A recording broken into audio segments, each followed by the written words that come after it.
ही नहीं, शास्त्र की जरूरत ही नहीं है, क्योंकि 18 पुराण हैं, 4 वेद हैं, 2 इतिहास है, रामायण और महाभारत। इसके अलावा 125 उपनिषद हैं। कहा पूरा जिंदगी बीत जाए फिर भी पढ़ नहीं पाएंगे, अध्ययन नहीं कर पाएंगे। कहा इसलिए सबका सारे अंश इसी श्रीमद् भागवत महापुराण में वर्णित है। इसलिए श्रीमद् भागवते महामुनि कृते किमुआ परैरीश्वर, सब कुछ वर्णित कर दिया है। स्वयं गोविंद इसके वांग्मय स्वरूप में स्थापित है, किसी और ईश्वर की जरूरत ही नहीं है। इसलिए सत्यो हृत वरुद्धते कृत भी सुसुभृत तत्क्षणा।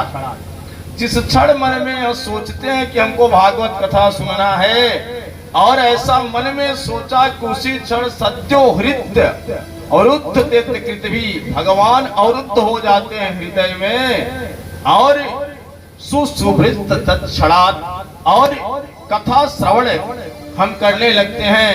गोविंद भी हृदय में विराजमान हो जाते हैं। गोविंद का दूसरा स्वरूप जो कथा है वह श्रवण करने को मिलती है। कहा इस कारण श्रीमद् भागवत महापुराण का शरण जिसने ले लिया उसके लिए कुछ शेष नहीं है। कहा वर्णित किसने किया, यह कैसा है? कहा निगम कल्पतरोर गलितम फलम सुख मुखादमृतम द्रव संयुतम पिबत भागवतम रसमालयम मुहुरहो रसिका भूमि भावुका। निगम कल्पतरोर, निगम कहते हैं वेद को। कहा वेद एक वृक्ष है और भागवत उसका क्या है? फल है। कैसा फल है? गलितम फलम। देखिए एक तो कठोर फल होता है, मान लो फल है, अमरूद हो मान लो, और कच्चा अमरूद हो तो सब नहीं खा पाएंगे, जिसका दांत मजबूत होगा वही खाएगा। लेकिन व्यास जी ने कहा नहीं नहीं, चिंता करने की बात नहीं, गलितम फलम, एकदम गलित फल है, पका हुआ एकदम। और काचा मान लो फल बहुत गलित हो, पका हुआ हो, लेकिन जरूरी नहीं है कि हर फल मीठा हो। इस बात की क्या गारंटी है? कहा नहीं नहीं, ये जो श्रीमद् भागवत का फल है यह मीठा है। कहा कैसे? कहा क्योंकि सुख मुखाद मृतम द्रव संयुतम, भगवान सुखदेव ने इसका वर्णन किया है। सुख यानी तोता, तोता जिस फल में चोंच मार दे ऑलरेडी वो मीठा हो जाता है, या तोता उसी फल में चोंच मारता है जो मीठा ही होता है।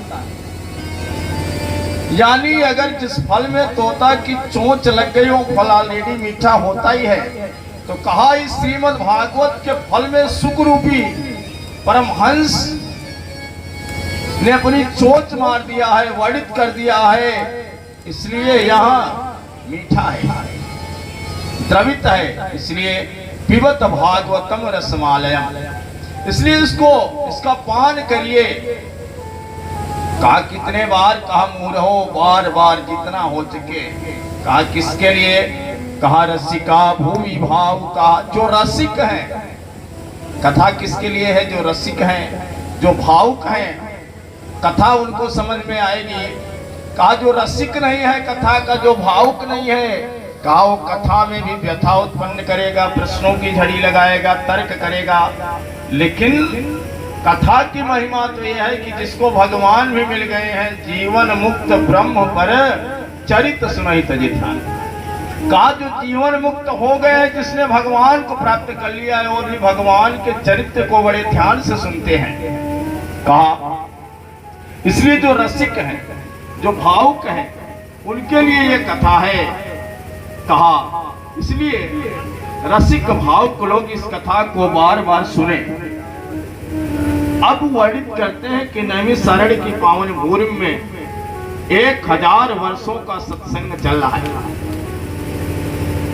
और वहां पर सूत जी व्यास पीठ पर विराजमान है, और 88,000 ऋषि श्रोता के रूप में बैठे।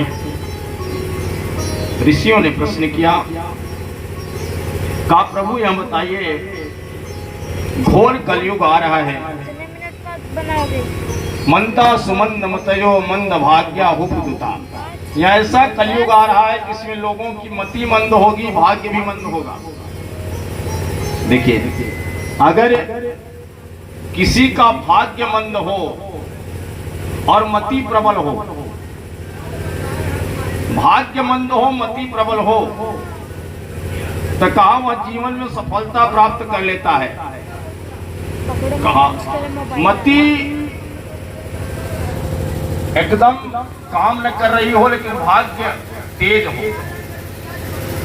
मान लो कोई बहुत बड़े प्रॉस्पेरियस व्यक्ति के यहाँ पैदा हो गया, कुंठित बुद्धि का है, लेकिन उसका भाग्य इतना तेज है कि जन्म उसने अरबपति के यहाँ लिया, उसकी सब व्यवस्थाएं बड़ी उत्तम रहेंगी। अच्छा है, अगर भाग्य अच्छा न हो और मति अच्छी हो तो भी व्यक्ति एक दिन सारी व्यवस्थाएं बना लेगा। कितनी खराब व्यवस्था हो उसमें भी अगर प्रबल मति वाला कोई इंसान प्रकट हो जाए तो एक दिन वो सारी व्यवस्थाएं अपनी व्यवस्थित कर लेगा। कहा लेकिन कलयुग के जो लोग होंगे उनका भाग्य भी मंद होगा और मति भी मंद होगी। कहा ऐसे लोगों का कल्याण कैसे हो जिनके पास कोई बल ही न हो। मनुष्य के पास 6 बल होता है, प्रत्येक मनुष्य के पास 6 बल होता है। कहा कौन कौन सा? कहा एक लग्न का बल होता है। अगर अच्छे लग्न में आपका जन्म हुआ उस लग्न का ऐसा प्रभाव है कि गरीब परिवार में भी रहकर सारी व्यवस्थाएं बिना परिचित कर लेगा। ऐसे लग्न में जन्म, लग्न का प्रभाव है। कहा दूसरा बल दिन का बल। अच्छे दिन में अगर आपका जन्म हुआ, अच्छे दिन में आप किस दिन क्या करना चाहिए, रविवार को क्या करना चाहिए, सोमवार को क्या करना चाहिए, अगर दिन का बोध है केवल आपको तो दिन का बल आपको मिल जाता है। कहा तीसरा बल तारा का बल। कहा स्टार, लोग कहते हैं कि स्टार इस समय काम कर रहे हैं। कहा और विद्या का बल। कहा आपका न तारा सही हो, न दिन सही हो, न लग्न सही हो, लेकिन अगर विद्या का बल है, आप विद्वान हैं तो स्वदेश पूज्यते राजा विद्वान सर्वत्र पूज्यते। सब जगह आपकी पूजा होगी। कहा तदेव लग्नम सुदिनम तदेव तारा बलम चंद्र बलम तदेव विद्या बलम दैव बलम तदेव। कहा विद्या का बल। देखिए श्लोक रोज लोग बोलते हैं लेकिन इसका कहाँ अर्थ है कोई कथाकार ही बताएगा। कहा और छठवां जो बल है वो क्या है? दैव बल। कहा आपका तारा बल भी ठीक न हो, विद्या बल भी ठीक न हो, लग्न बल भी ठीक न हो, दिन का बल भी ठीक न हो, लेकिन एक बल अगर ठीक है, कौन सा? दैव बल, तो सारे बल ठीक हो जाते हैं। कहा ये दैव बल बढ़ता कैसे है? दैव बल को कैसे बढ़ाएं? देवताओं का बल कैसे बढ़े? कहा देवताओं का बल बढ़ता है कथा से। जब हम कथा का आयोजन करते हैं तो उससे देवताओं का बल बढ़ता है। जब हम यज्ञ का आयोजन करते हैं तो उससे देवताओं का बल बढ़ता है। जब हम दान देते हैं तो उससे देवताओं का बल बढ़ता है। कथा से, यज्ञ से, दान से और श्राद्ध से देवताओं का बल बढ़ता है। तो कथा का जो आयोजन करता है, कथा के माध्यम से जब देवताओं का बल बढ़ता है तो वह बल जो कथा के आयोजक होते हैं, जिस परिवार के द्वारा कथा आयोजित की जाती है, वह बल परिवार के सब सदस्यों को प्राप्त होता है। कहा इसलिए पूछ रहे हैं यहाँ पर कि मंदा सुमंद मतया मंद भाग्या उपयुक्ता। इनकी मति भी मंद है, भाग्य भी मंद है और यहाँ तक आयु भी मंद है, आयु भी बहुत कम है। 100 वर्ष की आयु निर्धारित है लेकिन 100 वर्ष की आयु किसी की पूरी नहीं हो पा रही। बहुत भाग्यशाली वह है जो 100 वर्ष की आयु प्राप्त करता है। कहा ऐसे लोगों का कल्याण कैसे, जो कलयुग के लोग हैं उनका कल्याण कैसे हो। कहा उनको क्या करना चाहिए। किम श्रेय, उनके लिए उचित कर्तव्य क्या है, क्या करें। किम शास्त्र सार, शास्त्र का सार क्या है।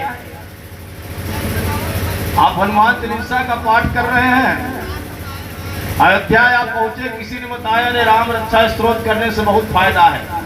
अब 10 साल हनुमान चालीसा पढ़ रहे थे, छोड़कर राम रक्षा स्तोत्र करने लगे। वृंदावन गए, वहां किसी ने कहा हमको तो गजेंद्र मोक्ष पढ़ने से बड़ा फायदा है। आप राम रक्षा स्तोत्र छोड़कर गजेंद्र मोक्ष का पाठ करने लगे। तब तक विंध्याचल गए, वहां किसी ने कहा कि देवी तो सब कुछ देती है, दुर्गा सप्तशती का पाठ करो। सब कुछ छोड़ के दुर्गा सप्तशती का पाठ करना शुरू कर दिया। कहा शास्त्र इतने, शास्त्रों का सार क्या है।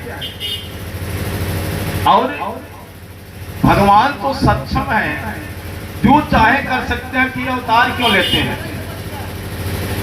का स्व अवतार प्रयोजनम, उनके अवतार लेने का प्रयोजन क्या है। किम कर्म, और जब अवतार लेते हैं तो कौन कौन सी लीलाएं करते हैं और कितने अवतार लिया कि अवतारस्य। और जब इस धराधाम से चले जाते हैं तो धर्म की रक्षा कौन करता है। धर्मम कम शरणम गतः, धर्म किसकी शरण में जाता है। क्या ये 6 प्रश्न किए, और जब ये 6 प्रश्न किए तो कहा ऋषि ने, सूत जी ने सोचा कि इन प्रश्नों का उत्तर बिना गुरु कृपा के मैं दे नहीं सकता, इसलिए अपने गुरु का स्मरण कर रहे हैं। मेरा कोई न सहारा बिन तेरे, गुरुदेव सावरिया मेरा कोई न सहारा बिन तेरे, गुरुदेव सावरिया मेरा कोई न सहारा बिन तेरे, गुरुदेव सावरिया मेरे।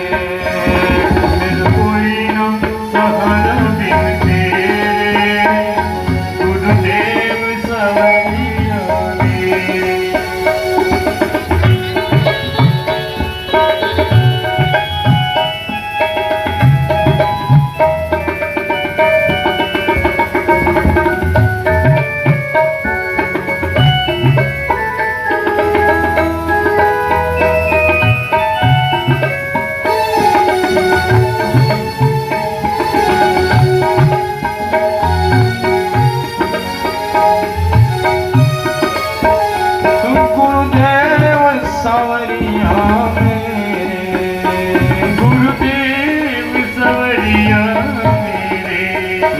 गुरुदेव सावरिया मेरे, ओ गुरुदेव सावरिया मेरे।